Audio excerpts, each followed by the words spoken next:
I'm Joseph Kopser, and welcome to another episode of Catalyst Talk here on the 58th day of March 2020. We're doing this a little bit differently than we normally do, specifically because, hey, life happens, things get in the way, and my guest that I was counting on for today had to make some changes. And so, since we're all adaptable and agile, I decided to take this as an opportunity to try something new. So, what we're going to do real quick for just 10 or 15 minutes today is summarize a piece of work from Grayline by my colleague Brett Boy. It was an article he did on the Great Divide, basically looking at meeting the challenges of our future workforce. Because if we're all going to go back to work soon, if we're all going to go back into a way that can allow us to be able to create value, have a sense of purpose, and not necessarily shelter at home forever, we're going to need to understand the impact of what's going on in our changing workforce.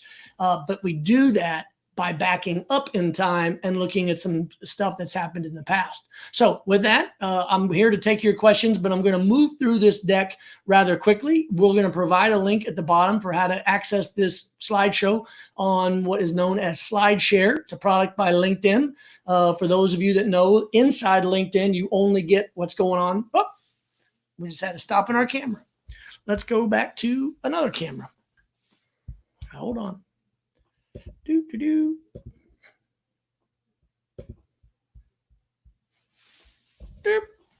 just like that. Now I'll adjust and move back a little bit. Okay, so continuing where I was. What we're looking at here is an opportunity to be able to talk about the future workforce, because if you understand where you came from, you're not going to go know where we're going in the future. So let's go ahead to the deck real quick. Again, these are just highlights of what Brett has been working on. Okay.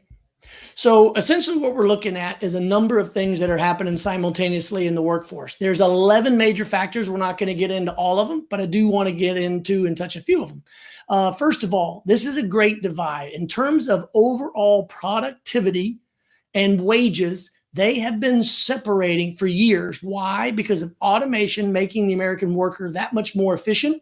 And that's going to be important as we rebuild and go back to work after this is over, because employers might realize that with everyone working at home, we don't necessarily need them in the same way that they've been used in the past. So that's something to keep in mind.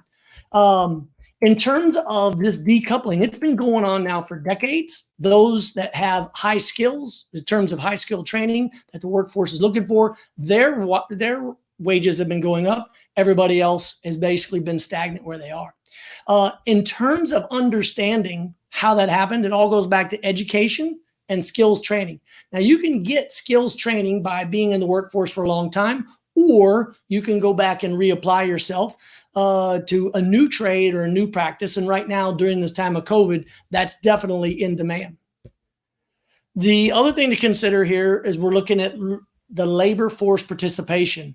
We have now an entire situation where white middle-aged men, especially older, are falling out of the workplace in a number that hasn't been seen really since we started keeping labor records. It's also been followed that more women are participating in the workforce. And what you have out of all of that is a wider labor pool in the past, but now because of COVID, we're expanding it in rather quickly. When you look at the shrinking of the middle class, and this sometimes you hear in politics, sometimes you hear this being played out, which is that the wealthy are getting wealthier, and that those that are making wages similar to what they made perhaps in the 1980s haven't increased. There are a number of income effects associated with that, which is worth looking at. There is also the acceleration of what's happening because of artificial intelligence and robotics. If you are in a job like this chart here shows, in fact, let me make this a little bit bigger so you can see it. If you are in a job where it is repetitive in nature, it often it requires very little of what people will call creative thought process in terms of, is this something new I haven't seen the day before? If it is repetitive in the sense that it's assembly line, we already know that a lot of those jobs have been replaced due to robotics and artificial intelligence. But the question is, what happens to those white collar jobs that people think, like legal assistant or other jobs that are done just by researching information? They too could be susceptible to artificial intelligence, which is another reason why here in this era of COVID, we need to be concerned. In terms of building the future workforce, there are examples where an industry was disrupted, like the buggy whip industry, or those clerical office folks that were working in the 1980s before computers became mainstream in business or desktop computers became popular. They, and every time their jobs were eliminated, disrupted, had to go back into the workforce for new training and new skills, or they retired early. What we're seeing after the 2008 recession was a whole lot of people didn't go back to the workforce. And that's what we're concerned about here with COVID, of a number of people not returning, or worse, their jobs not being there for them to go back to. In terms of the types of skills, we've said it before, we've said it many times, that it's the higher skill training where you're adding value to the person's human capital by training them on subjects or tests that they didn't know before. In this case, critical thinking skills, STEM skills, you're looking at communication skills, things that are hard to do on a repetitive basis. Essentially, think about the fact that we've built an education system around an industrial model where we wanted everyone to file into a classroom in the same way we wanted them to file into a factory floor. Those are not the skills that we're looking for in the future. In terms of what's happening with education, we also have to understand that the traditional one size fits all no longer applies. We went from an agrarian society in the 1800s where people were farming, and then for 3 months out of the year, we had to let them go back to their farms, so kids of all ages. And then in the industrial age, like I said, file them into the classroom like we wanted to file into the factory. We need to understand now that that learning how to learn is even more important. It's that experiential kind of learning that right now is in a state of flux and transition. And with COVID, we're redefining quite literally what it means to be in the classroom. Then you look at hiring and training.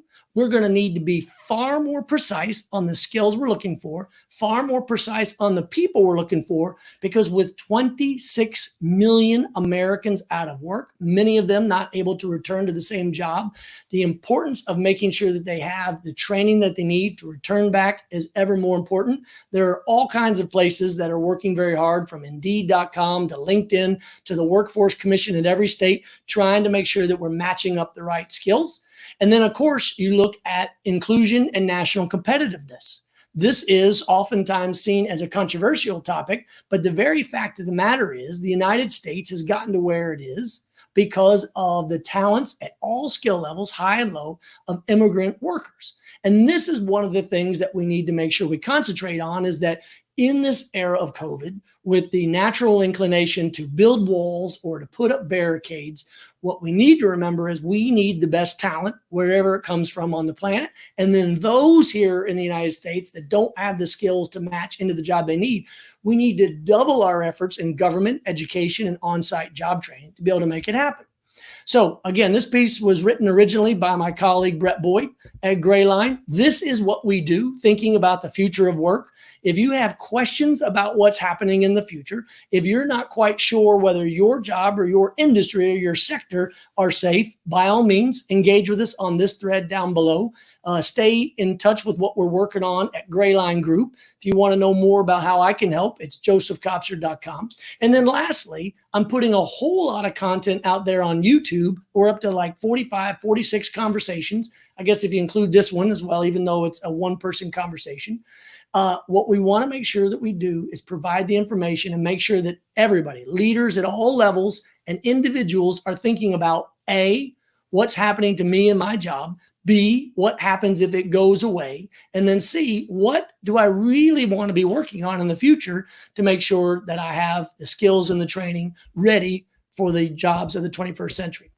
So my name is Joseph Kopser. Appreciate you tuning in. Normally Catalyst Talks are two people. Today it was one person and a slide deck.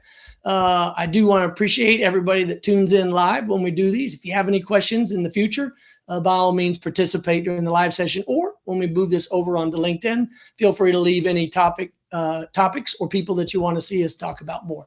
My name is Joseph Kopser. I appreciate you being here on this quick Catalyst Talk on the 58th or 59th day of April, whatever it happens to be. Thanks a lot. Take care. Bye.